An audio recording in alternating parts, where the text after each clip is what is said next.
Hello and welcome to There is a Method to the Madness. My name is Rob Maxwell and I'm an exercise physiologist and personal trainer. I'm the owner of Maxwell's Fitness Programs and I've been in business for 28 years. I've had a lot of questions lately and a lot of talk about mental toughness. And as I've said before in the previous last podcast, I love talking about sport and exercise psychology issues, so I'm excited to talk a little bit about that today. Mental toughness is hard to define, hard to get a hold of, and a key component to anybody's success, not only, of course, in elite athletics, but in any kind of athletics and in the gym and really anywhere else. It's just how do we define it, and how do we grasp a hold of it, and how do we improve it?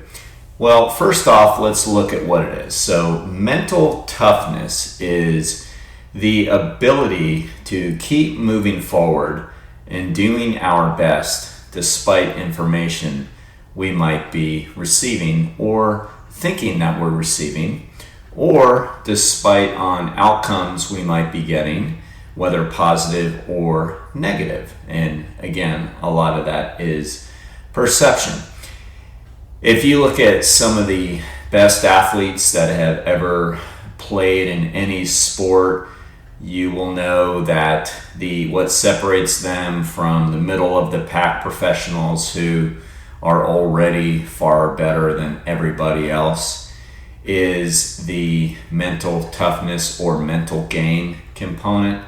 There's absolutely no question about that. To become a professional athlete in any sport, you have to have an elite amount of talent. I mean, less than 1% of the population ever get a college scholarship to play sports, let alone become a professional. So it is extremely difficult to become a professional athlete in any form, whether it be swimming, gymnastics.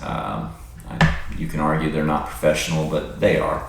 As far as I know, the Olympics is supposed to be amateur. Now they're professional, but they are very much professional athletes. Football players, baseball players, golfers, tennis, you name it. It is so hard to become a professional athlete. You have to have an elite amount of talent.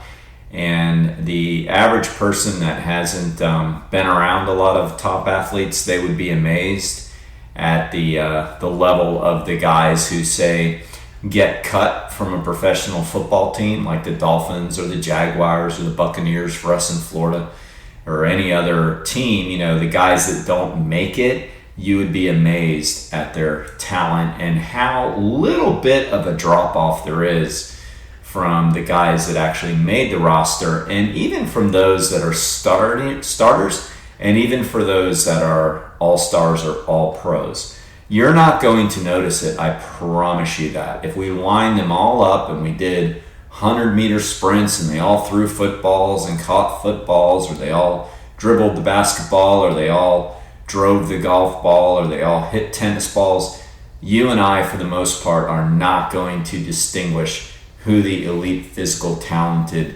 athletes are. So they're all talented. I think I made that point very effectively. So what separates them from the all-stars, not always, I mean, sometimes is politics involved, absolutely, sadly, in everything there's politics, and sometimes that's why guys get cut. I also believe, though, that with enough grit they can maybe overcome that, but I am going to acknowledge that sometimes there's politics. But what separates the greats from the goods, from the ones that get cut, is really the mental game, the mental aspect of it. I mean, I have talked to so many different people that have played, and they couldn't grasp some of the mental components of the game. So if you look at the greatest in the sports in our era, and me being a Gen Xer, and then we can look at the baby boomers a little older than me, and then we have the millennials a little younger than me and all that.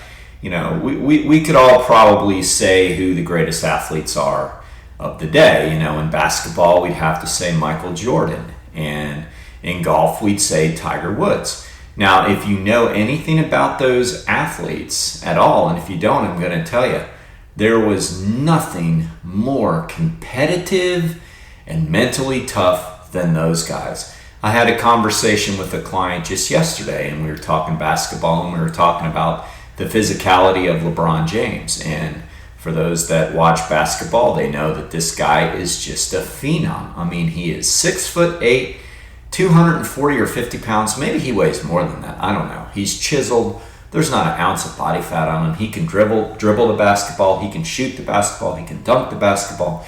He can play defense. He is bigger than Michael Jordan. I'm sure faster than Michael Jordan. But does not have that mental toughness that Michael Jordan was famous for. Some people say Michael took it too far. I don't know. I'm just talking from the side of athleticism here and competitiveness. He had that profile of a person that just refused to lose and never saw setbacks. Never saw them as a way to stop him. He had setbacks. He had a famous commercial years ago that said he has missed over 60% of his shots or something like that. Yeah, because he probably hit 40% or something like that, maybe a little bit better. And, but that never stopped him. In other words, think about that. If you miss 60%, that would make somebody go, oh, that's not very good, which of course that's ridiculous because that's extremely good in the NBA. And his point was that if he would have stopped when he missed shots, then he would have never been the all-star and world's greatest basketball player if he would have let any little bit of setback set him back. So it's the mental side of the game that separates these guys. If you look at baseball, if you look at especially pitchers, they're on the mound and they are in the most difficult situation they can be in. They might have bases loaded and the bottom of the ninth or whatever, and they're up against some of the greatest hitters and they have to get them out. If you don't think that's pressure, I don't know what to tell you. So anyway, some people call the mentally tough athlete the iceberg profile. In other words, what is it that makes them so mentally tough? The first thing you have to do if you want to get mental toughness, if you want to improve your mental toughness, is you have to detach from the activity personally.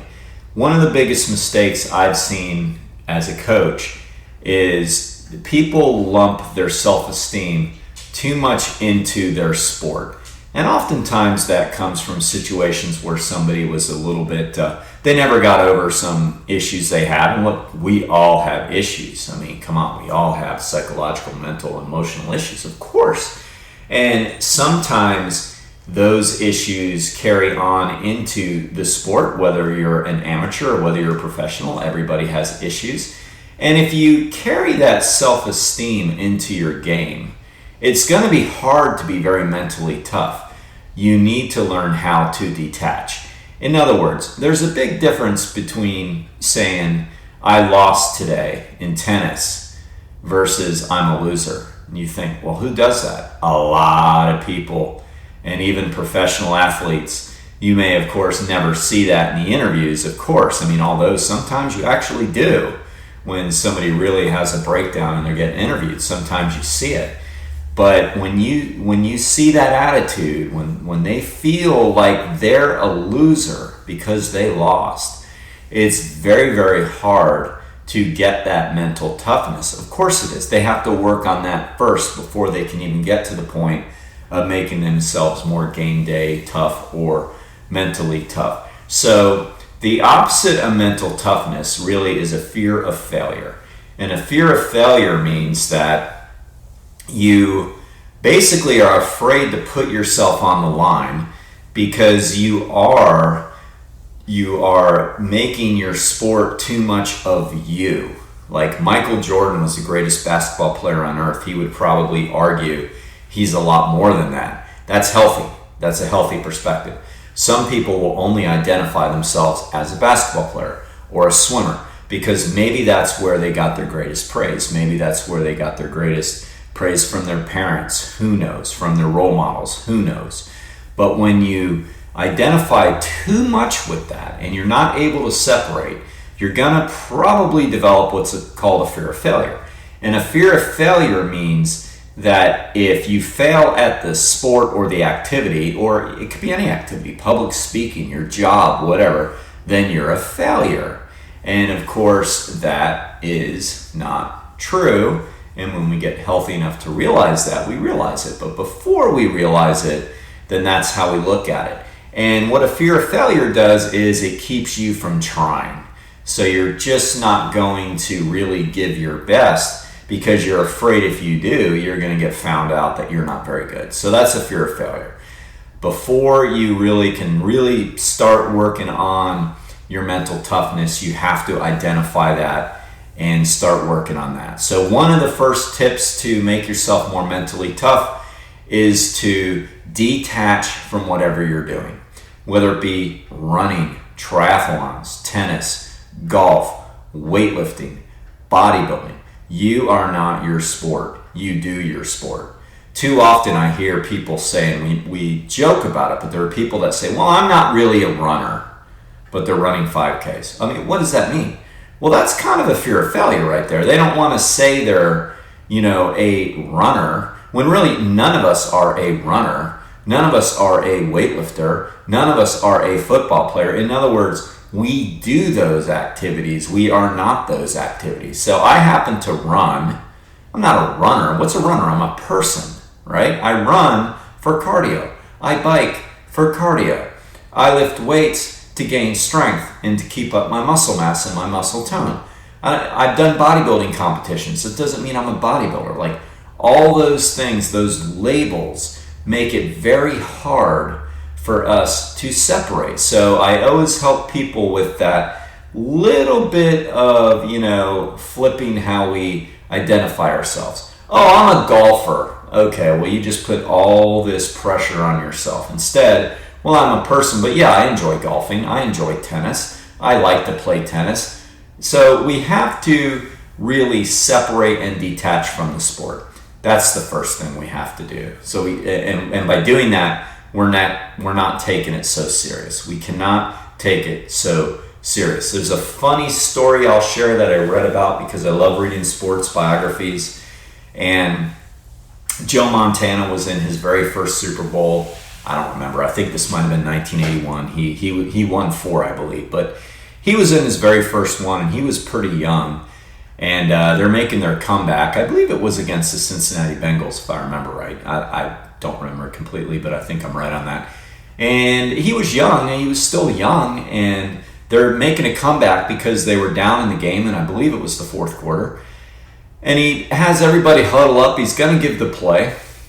And he looks over into the stands, and he says to the rest of his teammates in the huddle, he goes, "Holy cow, check that out. That's John Candy over there." And everybody looks over, they look at John Candy, they look back at Joe Montana, and they're like, oh, can you be any cooler? Can you be like any more relaxed in this situation? They're like, dude, I mean, this is the Super Bowl and we're losing, and you're like looking at John Candy. But he was so relaxed, and basically what he said was, relax, we got this. And they did. They went down the field, they scored the go-ahead touchdown, and he won his first Super Bowl. So that's a famous story about mental toughness. He didn't take it so freaking serious, even though he was in the Super Bowl and he won the MVP. So one of the things we have to do to become more mentally tough is detach. It's not that serious. It's not life and death. It's a sport. For most of it, it's not nearly as important as it is for professional athletes. So we have to detach from it. All right, that's number one. Number two, we have to have amnesia. In other words, the greatest athletes who are mentally tough forget their mistakes. They don't dwell on them. If they make a mistake, I played golf, and notice I said I'm not a golfer, and God knows I'm not. I played golf, and oh my goodness, oh my God, I'm terrible. So if I make a bad shot, which is pretty much almost every other shot, if not every 2 shots to 1, if I sit there and kick myself and just analyze what a crappy shot it was, of course my next shot is going to be terrible. So in that, or tennis, or any sport that requires the next swing, you have to detach. You have to have amnesia, all right? Meaning the best athletes just tell themselves, I forget all about that, moving on. So one of the steps from the famous sports psychologist Jim Lear is called the 16-second cure. And essentially what it is you let out some emotion. You miss a shot in tennis, whatever, you kind of, man, shit, whatever. Okay, you let out some emotion. You acknowledge it. You look at your opponent if you're playing against somebody like in tennis, and you turn it positive. Hey, good job. Way to make me work. Way to make me miss that shot. Whatever. You turn it into a positive. And then you tell yourself the next thing you're going to do. And you do some sort of physical thing. Like in tennis, you might bounce the tennis ball 3 times. In golf, maybe you take a little practice swing. Who knows? This is for like racket and bat sports and things like that, not running. I guess if you're behind in a race, and you're behind in a 5K, and the guy passes you, to scream, shit as loud as you can might be entertaining as hell and scare the hell out of them, but, it'll be wildly inappropriate and probably wouldn't help you a whole lot. But I think you get my point. But anyway, so we let out a little bit of emotion. This is how we get back on track. We let out a little bit of emotion. We give our opponent, if there is one, some credit. So in a 5K or whatever, and somebody passes you, absolutely do that. Absolutely. Always smile for one thing. It's greater energy when you have a smile on your face, even if you are absolutely hating life at the moment, smile. And if they run by, say, good job, man, keep it up. Be positive. So you can do that part of it there. Then collect yourself and say, okay, I'm going to be all right. Game plan. And if you're in a situation where you can do a physical act, like bounce the tennis ball 3 times, if you're playing baseball or softball or something like that, step out of the batter's box, do a little swing, take a deep breath, and go back to work. Not thinking about what mistake you just made. Okay, so that's the next trick to get your game up. All right, and finally, the final point on all of this is really watch what you say to yourself. Watch what you say to yourself. We don't have to sit there maybe and say all these affirmations and stuff, but any negative talk, just get rid of it. Just get into the next thing that you're doing and move on. And mental toughness is like anything else. If you work on that muscle is going to get stronger. If you always cave, if you always get negative, if you always quit, and mostly it's getting negative. That's not mentally tough. That's mentally soft. If you're, oh man, that sucks. I didn't do very well, Okay, you're being soft. Suck it up, buttercup. Instead, acknowledge whatever. Didn't have your best day. Don't take it so serious. Tell yourself you're going to come back stronger the next time. So one of the things we always have to do is watch our self-talk. We can't get negative if we screw up. If we think we screw up, we're gonna freaking screw up. The fact we're out there staying strong, doing stuff is the important part. But we really gotta watch that negative self-talk, okay? So really hope this helps.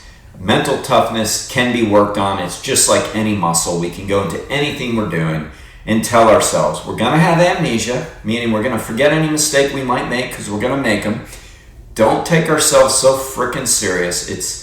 It's not a big deal. Separate yourself from the activity. Please quit saying you're a golfer, you're a tennis player, you're a bowler, you're a runner. Forget it. You do all those things. Don't identify so you're not putting all this pressure on yourself. Be positive. Keep a smile on your face and always congratulate anybody you're competing against. That energy will come back to help you. Okay? Mental toughness. I love it. All right? And right now I want to thank my mentally tough sponsors because without them we don't have a podcast. It's not free. And those mentally tough sponsors are Jonathan and Lynn Gilden at the Gilden Group at Realty Pros. They currently have over 275 star reviews on Zillow and over 100 million in sales sold between the two of them. That's pretty damn good, people. Now is absolutely the time to list your house if you're planning on downsizing, and they're the people to do it for you. So I really hope you give them a shout. Please give them a call at 386-451-2412. And until next time, be max fit, be max well.